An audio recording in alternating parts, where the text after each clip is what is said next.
이렇게 흔들릴 수밖에 없는 환경 속에 사는 우리에게 오늘 본문은 큰 위로를 주는 그런 말씀입니다. 왜냐하면 그 이유가 이거예요.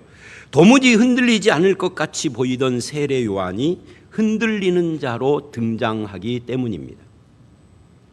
요한은 예수님으로부터 28절에 여자가 낳은 자 중에 이 사람보다 더 큰 자가 없다는 엄청난 칭찬을 받은 믿음의 사람입니다. 심지어 요한은 이 탄생부터 예사롭지가 않았어요. 도무지 잉태할 수 없는 늙은 아버지와 어머니 사이에서 마치 아브라함과 사라처럼 이게 도대체 늙은 사람이 어떻게 애를 낳느냐고요. 근데 하나님의 역사로 태어났습니다. 그게 세례 요한입니다. 구약의 이삭하고 비슷한 거죠.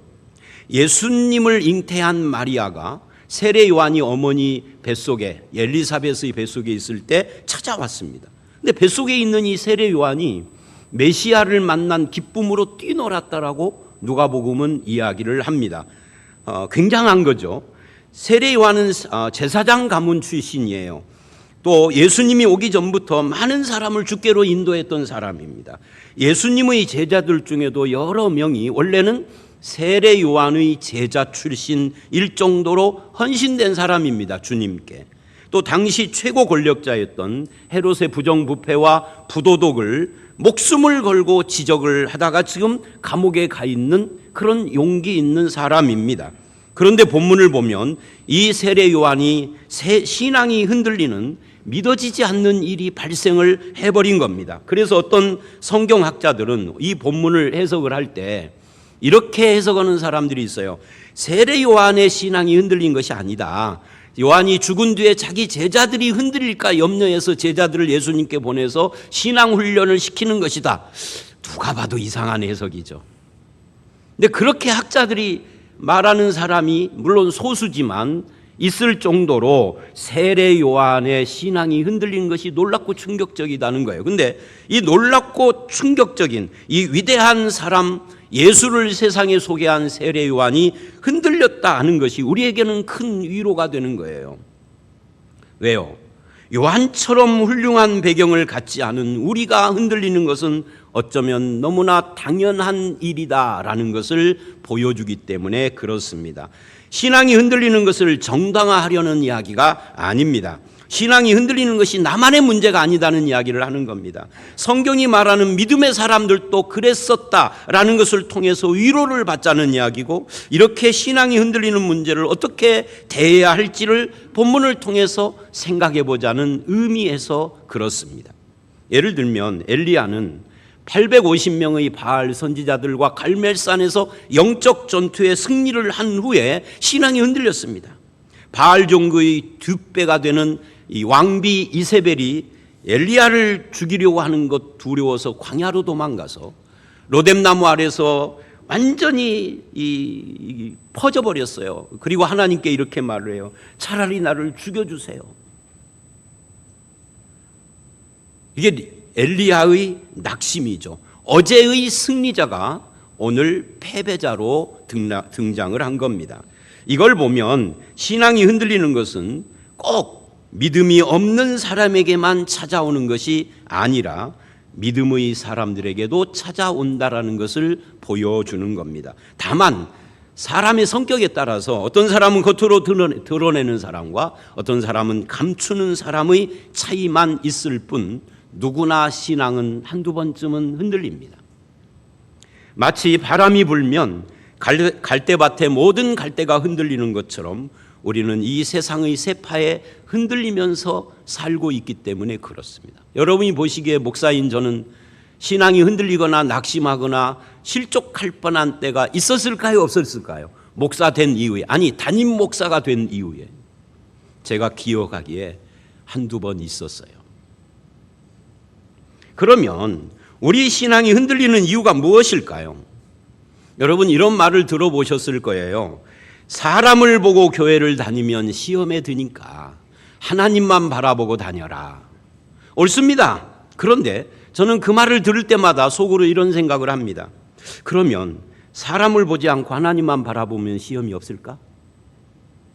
오늘 본문은 그렇지 않다 하는 것을 말하고 있습니다. 세례 요한은 예수님 때문에 흔들렸습니다. 18절로 20절을 보면 세례 요한은 제자들이 전해주는 말을 듣고 예수님에 대해서 시험에 빠졌어요. 그리고 그 시험의 내용을 현대식으로 고쳐서 한마디로 말하면 이런 거예요. 야, 참 답답하다. 주님은 왜 저러실까? 이게 세례 요한의 시험이에요. 도대체 제자들이 무엇을 전해 주었기에 그랬을까요? 18절을 보면 그것을 이렇게 말을 해요. 예수님이 하신 이 모든 일 때문이라고요. 거기 이 모든 일에다가 밑줄을 하십시오. 이 모든 일이라는 것은 앞에서 우리가 봤던 백부장의 종을 고치는 사건, 나인성 과부의 아들을 살리신 사건이요. 아니, 왜 이것이 요한을 시험에 들게 하고 흔들리게 했을까요? 이게 이해가 안 되는 거예요. 원래 세례 요한은 보라 세상 죄를 지고 가는 하나님의 어린 양이로다라고 예수님을 소개했던 사람입니다.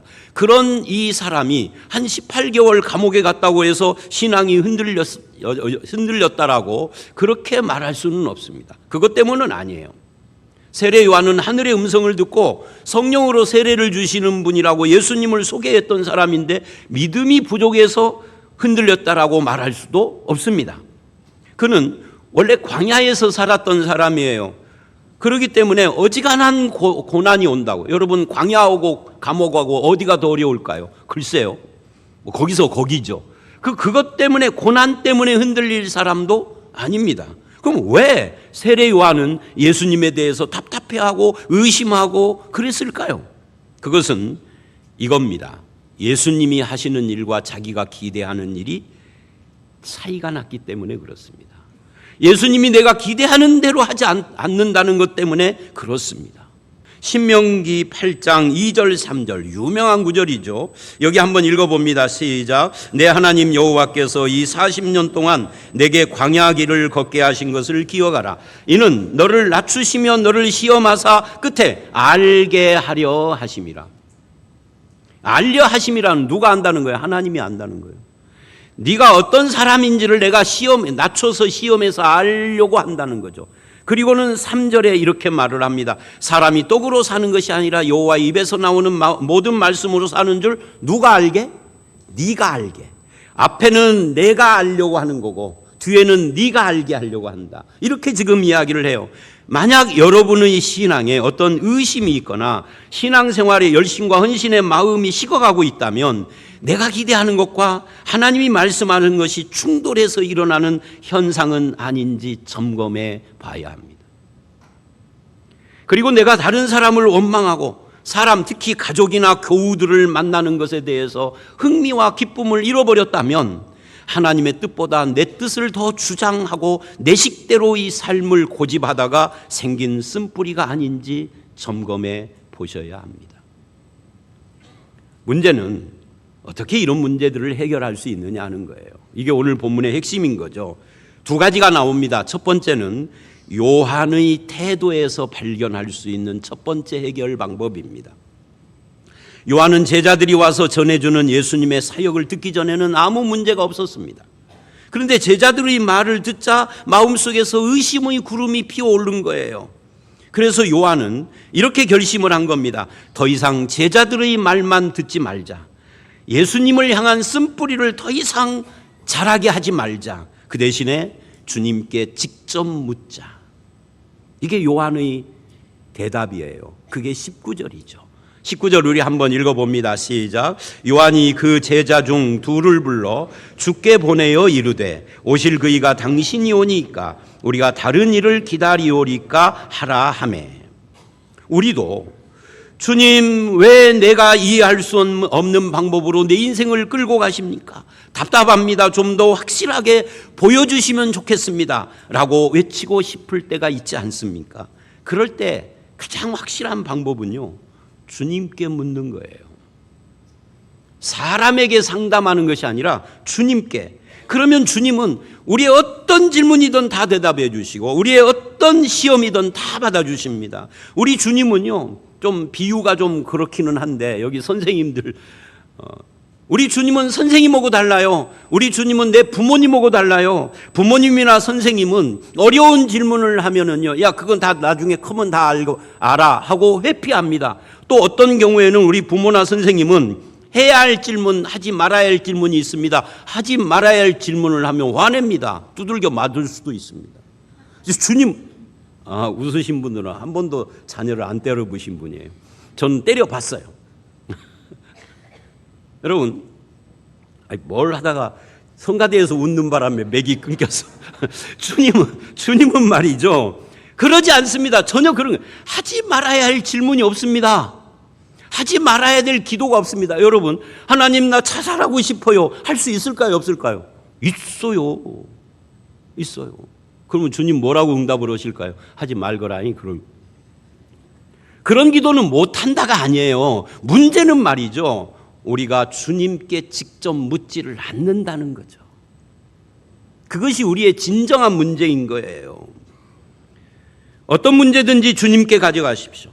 우리의 어떤 고민이나 시험이나 기도도 거절하지 않는 주님이십니다.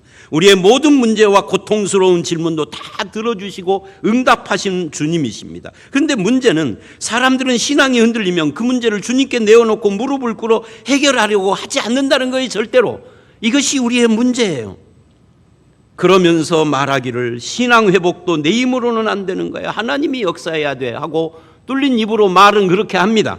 맞습니다. 하나님이 역사해야 가능하죠. 그러나 그것은 하나님이 역사한다는 것은 우리는 아무것도 안 한다는 이야기가 아닙니다. 그래서 성경은 곳곳에서 더욱 힘써라 라는 말씀들을 해요. 그 대표적인 성경이 베드로후서 1장 5절로 10절입니다. 여기 보시면 더욱 힘써 더하라, 더욱 힘써 굳게 하라. 너희가 이것을 행한즉 뭐라고요? 언제든지 실족하지 아니하리라. 오늘 본문하고 같은 이야기를 하는 거죠. 이렇게 하면은 실족하지 아니하리라. 왜 성경은 더욱 힘써라, 더하라, 굳세게 하라, 행하라는 말을 강조할까요?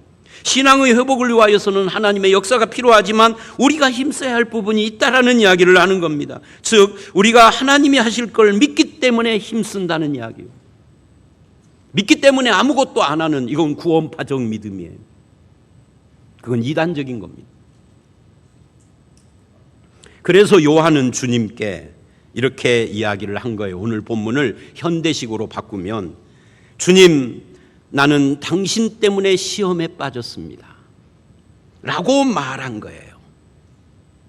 언젠가, 그렇게 오래되지 않은 이야기입니다. 우리 교회 젊은 여집사님 한 분이 서울에 있는 우리 딸하고 동갑인가 그래요. 이거 딸 같죠. 그 여집사님 지금 여기 와 있는지 모르겠네. 항상 2부 예배 때 오는데, 그 여집사님이 심각한 문제를 가지고 있어요. 그래서 저와 우리 집사람을 만나서 울면서 이렇게 말을 하는 거예요. 목사님, 저 하나님께 삐질 거예요. 저는 그 말을 듣는데 그 집사님한테 좀 미안하지만 귀엽더라고. 목사님, 저 하나님께 삐질 거예요. 이 말을 한 번만 한 게 아니라 몇 번을 해요. 막 울면서, 목사님, 저 하나님께 삐질 거예요. 근데 왜 이렇게 귀엽죠? 하나님도 저하고 마음이 같지 않으실까요? 저는 그렇게 생각하는데, 문제는 내가 하나님께 삐지고 싶단 말을 절대 안 하는 사람이 문제인 거야. 응? 기도 안 하는 사람이 문제인 거지. 기도할 때 하나님 삐질 거예요. 하나님이 얼마나 귀여우시겠어.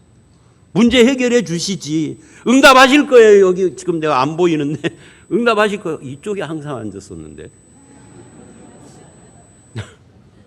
옛날에는 성가대도 앉았었어요.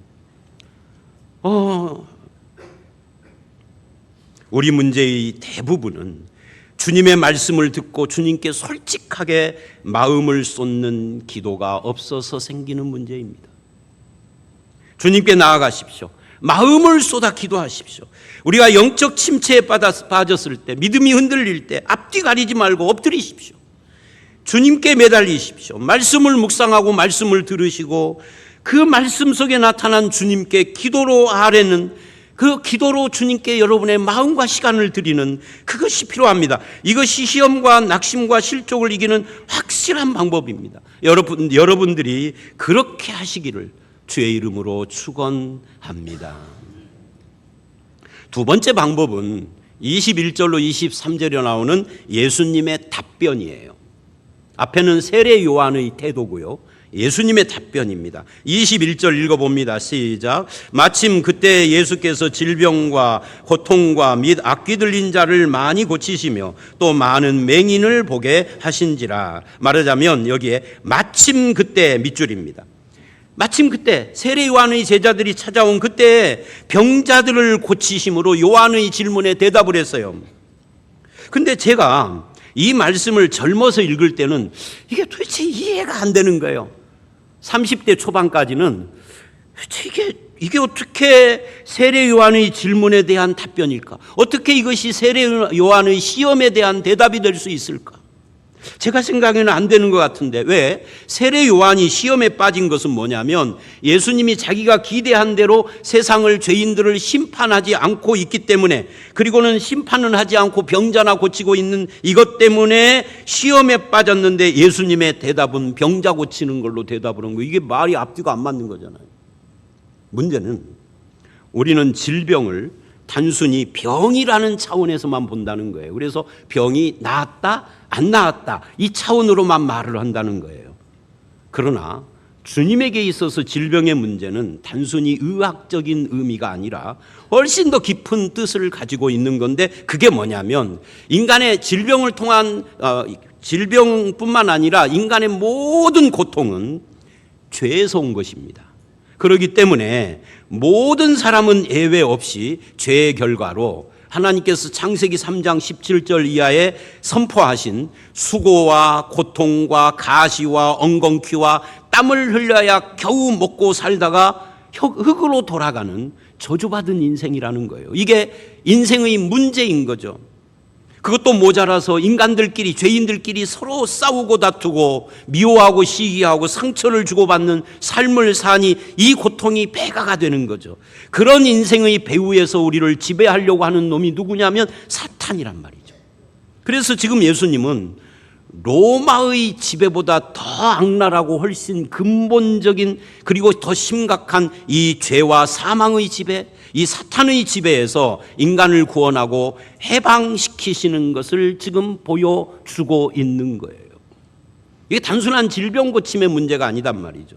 그러면서 22절에 자기 사역을 이렇게 설명을 하십니다. 읽어봅니다. 시작. 예수께서 대답하여 이르시되 너희가 가서 보고 들은 것을 요한에게 알리되 맹인이 보며 못 걷는 사람이 걸으며 나병 환자가 깨끗함을 받으며 귀먹은 사람이 들으며 죽은 자가 살아나며 가난한 자에게 복음이 전파된다 하라.